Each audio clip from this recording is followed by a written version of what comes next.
seja crente, seja santo, seja um ímpio, somos observados de perto.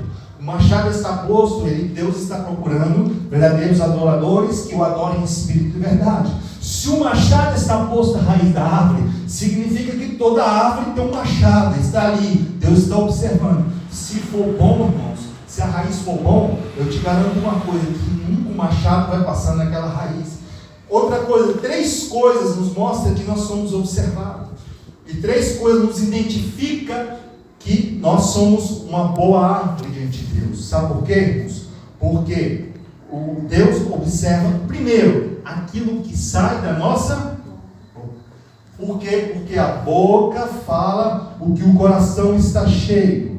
Outra coisa que nós vemos, somos observados pelas nossas palavras. Outra coisa pelo qual nós somos observados, que o machado Deus está observando, as nossas obras. O Evangelho não é somente um Evangelho de palavras, mas o Evangelho é também um Evangelho de obras. Deus nos chamou, mostra a sua fé pelas suas obras. Então Deus nos chamou para termos obra. Naquele dia muitos dirão, Senhor, Senhor. Aí Deus vai falar, tive fome, não me deste comer, tive sede, não me deste beber, era forasteiro, não me hospedaste, estava enfermo, não foste me ver, estava preso, não me visitastes. Senhor, quando te vimos com fome, preso, te vimos doente, e Deus vai falar, quando fizeste a um destes pequeninos, a mim também fizestes. Então o tempo todo Deus alerta-nos não só para um evangelho de boca, mas um evangelho de obra, um evangelho de atitude. É você ver o necessitado, dar a mão para o necessitado. Então, amados irmãos, não adianta só falarmos que somos crentes, mas nós devemos ter atitudes diante de Deus, devemos ter obra. Outra coisa que nós somos observados a todo tempo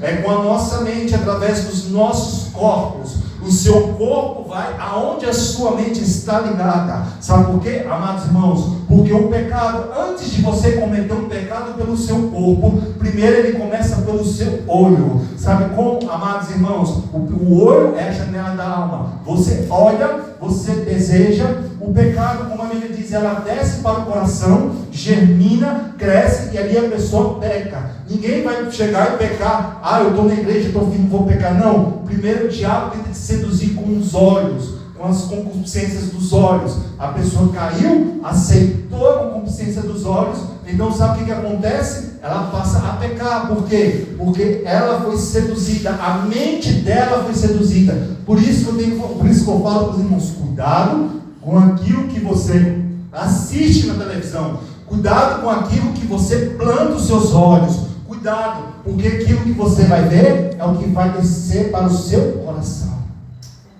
Por isso tem que ter uma vigilância também com a nossa mente. Sabe por que também, amados irmãos, a nossa mente? Porque a Bíblia diz em Romanos, não vos conformeis com este mundo, mas transformai-vos pela renovação das vossas mentes. E a Bíblia diz, como o jovem purificará o seu caminho, observando a palavra de Deus. Então os nossos caminhos são purificados. E deixa eu trazer outra para os irmãos, muito importante. Quando Jesus estava com Pedro, Jesus não foi lavar os pés dos discípulos. Quando chega a vez de Pedro, Jesus vai lavar os pés de Pedro. Pedro fala assim, eu não sou digno, não vou deixar você lavar o meu pé. Jesus falou assim, se tu não deixares eu lavar o teu pé, Pedro, tu não terás parte comigo. Aí sabe que Pedro falou, Senhor, não me lave somente os pés, mas me lave todo o corpo. Aí sabe o que Jesus falou para Pedro? Aquele que está limpo não precisa lavar muito, senão somente os pés. Agora eu vou te trazer um mistério aqui, irmãos.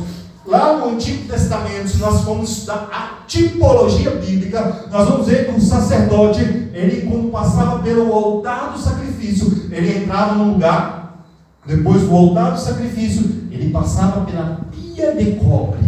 Agora eu vou te explicar o que era a pia de cobre. A pia de cobre era um lugar onde o sacerdote lavar os seus pés para poder entrar lá no Santo dos Santos. E sabe o que Deus estava falando? Ali era uma simbologia, uma representação do Novo Testamento. Deus está falando que nós devemos purificar os nossos pés, o nosso andar mediante a palavra, porque a palavra é a água. E lá em Salmo 119 diz: luz para o meu caminho e lâmpada para os meus pés é a tua palavra. Está vendo aí, meus irmãos?